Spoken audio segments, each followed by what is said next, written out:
Yo, dudes and dudes, this is Ketsu, and this is part 12 of Can I Beat Rimworld for the first time. Prison break? Oh no, oh no. The 3 prisoners staged the prison break. Tatsy Knight was among them. All that accomplished was lowering the recruitment pool by 1. Even though I told them to handle the situation carefully, they delicately beat an escapee into obituary filler. On the bright side, the beatings helped Tatsy Knight shake off his psychotic wandering episode. Being treated like a bongo drum probably helped. Rock-a-tock-a-tock-a-tock-tock-tock. After that, Agent got inspired to cut someone open, and the latest version of Lianu turned out greedy, so I threw some valuable garbage into his room and he loved it. The next day, another planticide bucket landed with its groupies. We sniped that smelly stack out of existence again, while those without rifles ran interference on the fires. Carlos came out of it inspired, probably from the fumes. For my next plan, I needed a lot of bricks, and shockingly, steel. So I turned the workshop into a sweatshop. That inspired Tatsy Knight to get creative. He's not even good at it, he'd just literally do anything else. Later, Stark joined the colony. A quick health check revealed CJ had shot off her right arm. Honkaton suggested we finish the job. Stark got molded into Soma, who immediately went into a go-juice withdrawal days. And, after a few self-reports about his table manners, he went back to prison for some cognitive behavioral timeout.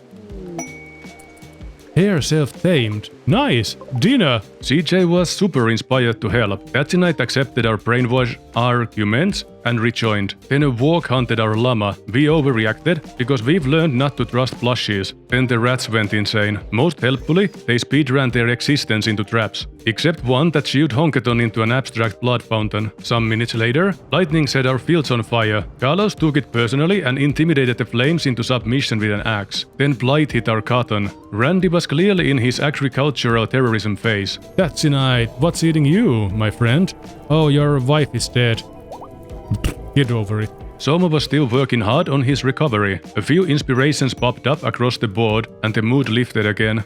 September 9th, a landstream struck again, and because Randy doesn't believe in pacing, 17 of our muffalos got plague. Naturally, the basement crabs disrespected my designs and hung out outside the choke point. We tried the traditional way, but some of them found eating through my wind turbines more productive. This time, I didn't forget to clean up afterward. Growth. After the shrimp disaster, life settled back into its usual brand of mediocrity. Lama got inspired to recruit someone. No idea who, but points for that enthusiasm. A couple of muffalos died of plague. Didn't care, we had plenty. September 12th. After 5 days in prison, Soma was clean and back to work for the first time ever. The next day, Tatsy Knight finally got over his wife. Took him long enough. That's 2 less people crying in the corner. Progress. We traded a lot of valuables for stuff that could actually stop us from dying. This stretch of calm was the great age of research. Johnson Tanaka Drive, go-juice production, smoke pop packs, fire foam, water mills. All the things I will absolutely forget exist when I need them the most. By the time we wrapped up with rocket swarm launchers, we'd research everything. Literally everything. I don't know what song that is. We found some buried steel veins. At first, I was confused. Then I realized I could see them by pointing the ghost of deep drills past at the ground. Science! Drilling fixed our steel sorted so well that I made 2 more drills and started tapping uranium and blast steel veins. Hey bro, if you get the drill done, that would make me so happy. I don't get to have nice things, do I? A group of lumpy horses joined us. Great, more mouths to feed. Our hungry pen animals started complaining again. You already know my answer. Eventually, I realized I could just let them out to graze instead of retiring them. Even the squatting boom rat managed to die of malnutrition. Another case of second-hand Darwinism. Ooh, meteorite jade. Very cool. It landed on a Boomalope too. What were the chances?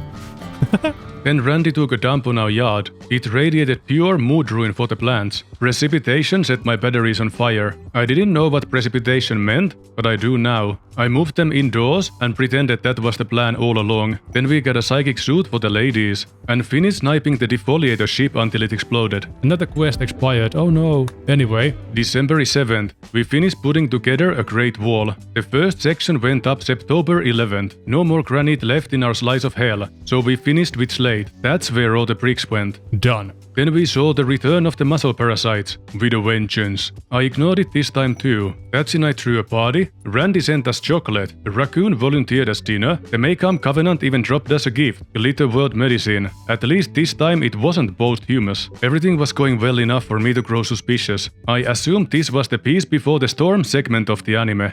And I was right, the bus stop people raided. They came at us from multiple angles, which is just a nice way of saying there was more than one group. I did this cool thing where I made everyone stay in the armory, instead of running as far away from usefulness as humanly possible. They didn't have tunnelers, so they just ran straight into our traps until they'd had their fill. As I was about to bully the survivors, I remembered there was another group coming in. Second verse same as the first. I put the melee guys in play, so they could put them in a hearse. Then I remembered there was still another group. Everyone turned back, except I forgot Prince was still in chase gear. She got slapped so hard, we are officially calling it the Gluteus Penis Maximus event, and it wasn't just the pooper pain. She got kidnapped too. Nico gave chase but couldn't catch up. That really sucked. Prince was wearing the best armor. Like, keep the old lady, sure, but at least have the decency to leave the armor behind. We'd been pouring time and resources into wrapping everyone in marine armor for ages. Getsu will remember this. At least we got a new recruit, another greedy one, but whatever. Beggars can't be choosers.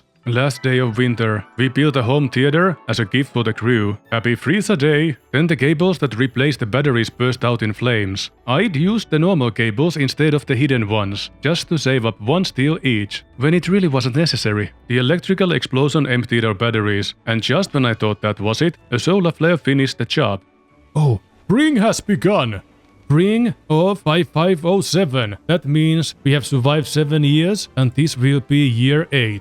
Good job, us. The year started calmly. Zilla pushed out masterworks like she was speedrunning self-esteem, and G-Bro was very inspired to expand the workshop. I wanted another advanced fabricator fitted inside. Psych, day 4, 28 raiders from Legoland showed up. You won't be surprised that they made a mess in our living quarters. And just when I thought that was enough chaos for one morning, the mechs joined in on the fun. The Legos fled soon after that. The first battle cost us only scratches. The half-time was spent on quickly patching up. When waiting for the mechs to burrow their way through our defenses, Lianu thought he'd inspire the troops with a few well-placed insults like a drill sergeant. I guess we can be glad he didn't go full commissar and start executing people to boost morale. We opened the door a little ahead of time to start sniping. Alanza immediately turned Lama's right hand into a suggestion. Bummer. Patsy Knight stepped up to help in his own way and took the fight to the walls. Meanwhile, Lama casually patched herself up and kept one hand sniping like some budget action movie protagonist. The choke point the mechs so generously created for themselves worked.